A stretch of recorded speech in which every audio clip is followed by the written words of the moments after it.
So please introduce yourself and your involvement in IoT. Yeah, so my name is Ken Forster. I'm the COO of PLAT.ONE. We are the first enterprise-grade application enablement platform. I've had the honor of being 25 years in the connected industry space. I qualify that as everything from telemetry to industrial automation, RFID, M2M, and IoT. And so I've been at the forefront of a number of pioneer companies in the space. And thus, I think, have a very unique perspective on what makes up the IoT today. So it seems like you have the M2M experience as well. Mm-hmm. How would you classify the difference between M2M and IoT?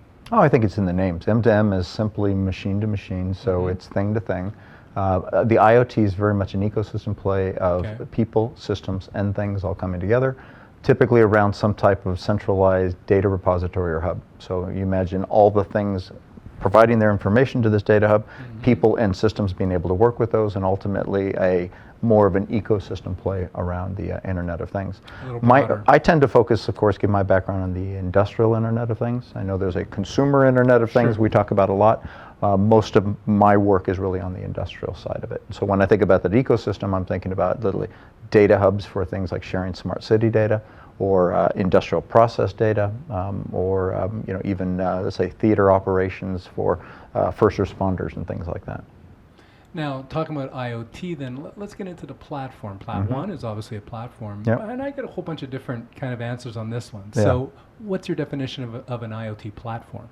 Yeah, it's a good question. I think there are various types of platforms. I'll focus on application enablement platforms, and what I traditionally look at there is one, does it provide faster time to value? So the ability to develop an application and deploy an application much faster than any other approach that you're there. And does it actually help you faster innovate your business or your business processes that are associated with that? And that means being able to iteratively develop an application and then try different things and go to market faster, right? Ultimately, as you know, trying to develop it from scratch with your own code is going to be fairly static in that. It makes it a little bit of tricky in terms of being able to develop applications, continue to develop or modify applications on it. Application platforms by their very nature are very flexible when it comes to that and help you develop those applications faster. They also abstract away all the technology layers. So what you could do today with, or what you could do in the past with 10, let's say, deeply trained engineers from embedded to security to others, now you can do with one engineer who's trained on the process and some good web development skills. So faster time to market or time to value, and also a broader, if you will, kind of innovation play. And for that, in my mind, application enablement platforms then become really the only thing that fits that definition. SIM provisioning platforms, device management platforms, communications don't. They only provide one aspect of it, but you really need that whole end-to-end, if you will, to be able to develop and deploy faster. So why don't you draw a line for me around the technology that's encompassed by the IoT platform? It depends on the platform. PLAT.ONE particularly is truly end-to-end in the fact that it has device agents that run down on the edge itself. Cisco calls this fog computing, so they actually run down on the devices themselves. Now, which devices do you mean? All the way to the OT or at the end of the IT? Yeah, so actually you could consider it both, because when you consider fog computing, there's a middle layer that you could argue is both. But think about gateways that sit down near real industrial processes, or tractors that, as an example, that sit below that actually are intelligent vehicles that may run down there. So in that case, the agent technology will run down as low as it can potentially run. Then you have communications abstraction, device management, data management, and then application enablement, and ultimately what you consider kind of a application integration that goes with it as well. Now, in an end-to-end platform, you're getting all of those. And the beauty of that is at the center, you have a semantic modeling. So you're not necessarily developing code, you're basically modeling what the real world thing looks like and acts like, and then configuring all those components that come together, and that's what's instructing or instrumenting all the different layers that go with that as well. So, while you could choose best of breed at the layers, it's very difficult to find a semantic modeling engine that can help manage and run that. So PLAT.ONE is one of the few that actually provide that. All right, now you're starting to talk. Now you're starting to talk my talk, because I think, my advice to my audience is that unless your core competency is networking, Yep. unless your core competency is cloud computing, gluing together all these different parts, if it's not that, you may as well rent it. You may as well buy it as opposed to actually work on that. So core competencies now getting into what is valuable from an intellectual property point of view is where you're going. Yeah. That is the modeling. Why is that important? Because it's going to be the information that you're going to be able to extract, right? Because if you think about it, that's all the I guess incremental value of an IoT environment product will be that extra information. Yeah. And what you're saying is then you can concentrate on that, on more the value side of IoT rather than the plumbing side of IoT. Yeah. I mean, look, most IoT-enabled business processes are still fairly nascent at this point. And so trying to understand what's going to work best for you and how it's going to go. This is why the innovation aspect is so important of a good platform, and why the modeling actually lends itself well to that, because what you come out with generation 1 might not be the ultimate solution that you ultimately want to get to. So you have to have an environment that allows you to quickly develop and deploy and iterate and try those things without taking down the initial process. Yeah, and I think you're a little bit generous, because I would say whatever you develop initially will not be what you're going to be going out. And I'd be very surprised if you had a customer that actually used your platform and knew exactly what they were doing and actually released it. But that is exactly like you say, by being able to iterate quickly, that's where there's a lot of value. Yeah. So, okay, I mean, my opinion is out there, but I still want to know build versus buy. What are the arguments? What are the arguments on a build versus buy if someone's considering it? When would they build, for example? Because I kind of believe they should be buying or leasing, or however you want to say it. But when would you actually consider building? Yeah. So I would qualify it as build, buy, or borrow. And borrow would be rent, right? Okay. So. And again, focusing on kind of the industrial side, I would not advocate anybody to build their own. Even PTC, which bought ThingWorx, Jim Heppelman, their CEO, went basically as part of the shareholder communication with it and said, look, we spent a year building our own, and we ultimately decided, even paying the multiples that we did for ThingWorx, that was a better investment because of time to value than trying to develop our own. And then so you don't see any circumstance at all? Not on the industrial side. Now on the consumer side, that's a very different story, or even light industrial side. Right. But on the heavy industry side, unless you are your core competency is going to be to provide those platforms to somebody else, I would buy. Now my buy is different from yours, because I work on the venture capital side, so my buy is acquire, right? You can acquire a platform, or you can go out and basically, everything else would be borrow in my mind, right? Right. And I think the market is still very ripe for consolidation of people acquiring platforms. ThingWorx, Exida, telemetry, right? And there's still enough other ones and enough other people looking for platforms out there that ultimately I think the large industrials are going to settle on acquiring something ultimately. Now, for large industrial end users themselves, borrow might be an interesting one, but there's two versions of borrow. There's borrow in terms of cloud subscription, right? And then there's borrow in terms of an on-prem platform. In my experience, both with ThingWorx and with PLAT.ONE, I'm probably 70% of the companies that we have sold platforms to want on-prem. Why? They want the data on site. They want the security within the perimeter of their own firewalls, and they're not willing to not depend on a cloud infrastructure, especially where they've got latency concerns in terms of the process. So even on the borrow side, I would traditionally see that as more platform installations internally versus, let's say, a pure cloud-based application. Okay. Yeah. Now, platform is such an overloaded term, and we were talking more about AEP, so application enablement platforms. But what are the other? You touched on this, but what are the other types of platforms that they use the word platform? Just so our audience can kind of segment the differences between them. If you can go through the different types of platforms. Yeah, there's probably three general types. So one would be a communications platform. Jasper Wireless, or Jasper Technologies, call themselves, is probably a good example of that. But there's Ericsson's DCP, and others that basically are communication aggregation, typically around SIM or cellular communications, right? You could even look at some of the low power wide area as like Sigfox has a platform that sits on top of their device management. Now, so that's one genre. The other is what I would call generally device management. Xively is a good example of a device management platform. And so you can hook your Arduino boards to it or your things to it. It will abstract the communications, allow you to kind of manage those communications up to it, and then give you typically on top of it some type of REST API.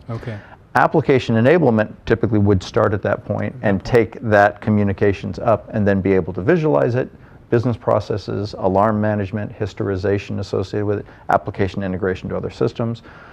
Traditionally, all of that. Now, the better platforms in terms of AEP also have communications elements to it, but you have to be almost both hardware agnostic and communications agnostic to have a really good reach in terms of your platform.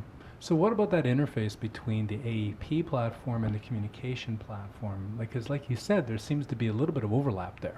There is. Look, a lot of it's going to depend on who your communications partner is. Because most companies are not going to provide their own communications, even if they're using, let's say Wi-Fi or basic internet communications. You still have to manage that, and you're going to have a partner. Most partners will have some type of either provisioning platform or some type of communications aggregation platform that are there. Now, if you're a large industrial user and you're going out to your own devices within your four walls of your factory, then at that point you could go for a full end-to-end platform stack, and this is where fog computing comes in, because you can run the devices at the very edge, right, and then be able to communicate back through whatever infrastructure that you have sitting in between it. Right. So ultimately what you're looking for is based on your use case, based on your partners, deciding which platform may make the most sense in terms of what the rest of the platform layers look like, right, and how you're communicating with those.